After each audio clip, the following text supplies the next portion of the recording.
let's live in a world where Indiana wins this game. It is probably the biggest win in program history, almost certainly the biggest win in program history. Before the snaps, game of the week for week 7 is Indiana at Oregon. 2 rising star quarterbacks in this one with Dante Moore and Fernando Mendoza. How can they solidify themselves as Heisman favorites in this game?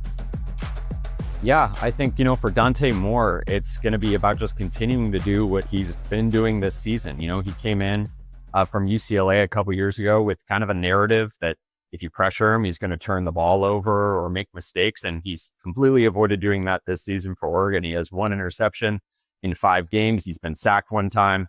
His completion percentage is almost 75%. So he's been one of the best quarterbacks in the country because he's protected the ball and he's operated within Oregon's scheme. And I think if he continues to do that, if he continues to work within their scheme and protect the ball, then he very well could be in New York by the end of the year, as Oregon quarterbacks have been for the past 2 seasons. It's funny with Mendoza because this might be the game in some ways he's most comfortable with. He's played Oregon before, which is not something that most Indiana players can say. Of course, he spent part of the season as Cal's starter in the last year of the Pac-12. That doesn't necessarily mean he's had success against Oregon, at least the level that he's going to hope for this weekend. But I think he's answered so far a lot of the questions we had about coming over from Cal. Could he maybe go through 3 and 4 read progressions, when he had more time behind a better offensive line? Could he trust his offensive line? Could he trust his protection? Could he build that chemistry with obviously a very talented wide receiver group at Indiana? I think even the Iowa game, when he was a little bit quieter, 233 yards, 2 touchdowns, and his first interception of the season, I think even that was important for him because that was really the first time all season he saw consistent pressure, had to play through it, had to deliver through it, and obviously he did. I think from Indiana's perspective, this weekend is important for Fernando Mendoza because ultimately it's a test of how much Indiana has improved its offensive line plus pass game, which was what really could not get going consistently in those 2 losses last year, the Ohio State game and the Notre Dame game, where, Curt Cignetti kind of tried to deflect this, but realistically they were lost at the line of scrimmage, and then the inability to get the quarterback in rhythm because Indiana was struggling at the line of scrimmage. If Indiana can win that battle or at least hold its own up front and then get Fernando Mendoza comfortable, I think what we've seen from Mendoza this year tells us he can be successful. Curt Cignetti is in his 2nd year at Indiana. The Hoosiers are undefeated. Zach, how much does Cignetti need a statement win like this one over Oregon in his 2nd season with the Hoosiers? It's funny because I think this is probably the first time in a meaningful game in his tenure that the pressure hasn't really been on Indiana. Even that Ohio State game a season ago, really, I would argue more the pressure was on IU in that game because of the perception of their schedule, their playoff resume, the perceived need to go to Columbus and kind of prove themselves against an elite opponent because of just how bad their schedule had been. I think Indiana, number one, is just generally getting more credit for last season because of the way it has carried over that success into this season. Number 2, obviously, Indiana does have some nice wins. They played a pretty poor non-conference schedule, but a 53-point win at home against an Illinois team that turned around and beat USC is going to stand up. And Iowa at Iowa in just about any year in the Big Ten is going to be a win of at least a certain quality. And so Indiana's not going to want to go to Eugene and get blown out, obviously. But I think that this is a very low pressure game, at least between 2 playoff teams, playoff contending teams for Indiana. A win is obviously tremendously valuable. It's a statement. It opens the road to Indianapolis. Let's live in a world where Indiana wins this game. It is probably the biggest win in program history, almost certainly the biggest win in program history. But a loss doesn't really hurt Indiana, at least in isolation this year. It doesn't hurt the playoff resume very much. It doesn't hurt sort of the general trajectory of the program across these first 2 seasons under Curt Cignetti. And so it's interesting how Indiana handles almost kind of going into obviously a difficult environment against a difficult opponent, but for the first time, maybe in Cignetti's tenure, not feeling overly pressured to deliver a specific kind of result. Alec, what's Oregon's strongest tool against this very balanced Indiana team?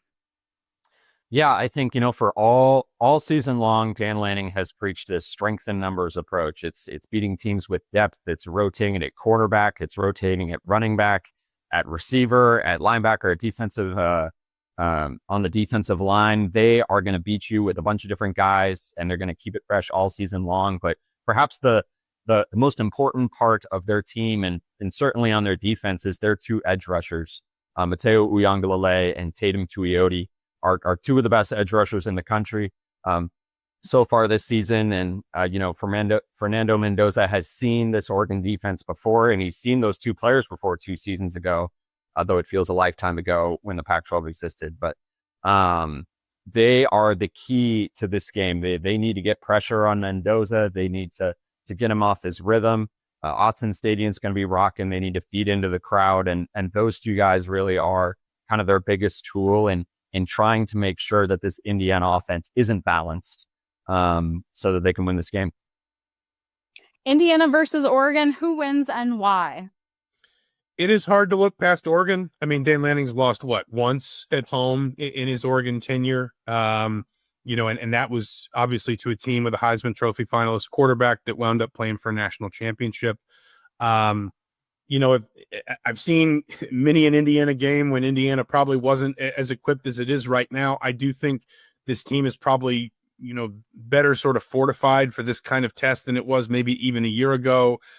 But as Alex just talked about, Oregon's depth, I think, is such a big piece of this game because it feels like the kind of game where eventually Indiana maybe just gets a little bit worn down, especially at the line of scrimmage and especially in some of those one-on-one matchups that Indiana's got to win most, if not all of. And I'm thinking certainly at the line of scrimmage, but also, Elijah Surratt versus Oregon's secondary, Indiana's ability to run the ball explosively the way that it has this season, much more so compared to, it was much more of sort of a 4 or 5 yard type team running the ball last season. It's been much more explosive this season. That's going to be very difficult.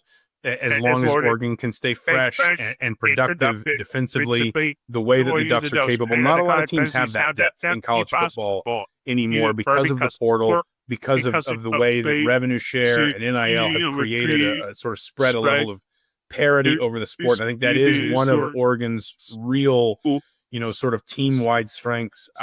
I think Indiana can make this a game, but it is hard for me to pick against Oregon. If nothing else, simply because I think Oregon can win this game by outlasting Indiana, if not, on the Ducks' merits to begin with. So I think Oregon wins. Yeah, I think that this is a fascinating game in so many ways. This is very clearly the best offense Oregon will have played this season, especially on the passing end. They have not played a top 50 passing offense yet this season. And the secondary and the defense has held opposing quarterbacks to 52% passing. That could change this weekend. Mendoza has been lighting teams up and has been just fantastic so far this season, and will certainly be the biggest test Oregon has faced this season defensively. But I tend to agree that I just think Oregon's depth has weighed teams down this season. They have the Autzen crowd behind them last time. I think they're really riding the high they had. I know Penn State win looks a little bit different 2 weeks later, but going into Happy Valley and going anywhere and winning in front of 111,000, people clad in white is really a huge momentum boost for a young team, that was kind of unproven heading into this year. Everyone was saying, Dante Moore maybe wasn't the best at UCLA and he's been producing this season, and maybe they don't have a true number one running back, and they have one of the top rushing offenses in the country. They are riding the high of that momentum. I think they're going to play in front of a insane Autzen crowd that might be worth a touchdown, if not more, in this game, just on noise level alone. So I think Oregon's going to win. And I see a path to victory for Indiana, just given that Oregon hasn't played a passing offense and an offense like this season, and we have to see what they look like, especially Oregon starting a true freshman in the back end, a couple redshirt freshmen, and then Purdue transfer Dylan Thieneman, who's seen it all before. But I think the Ducks will win and handle this game.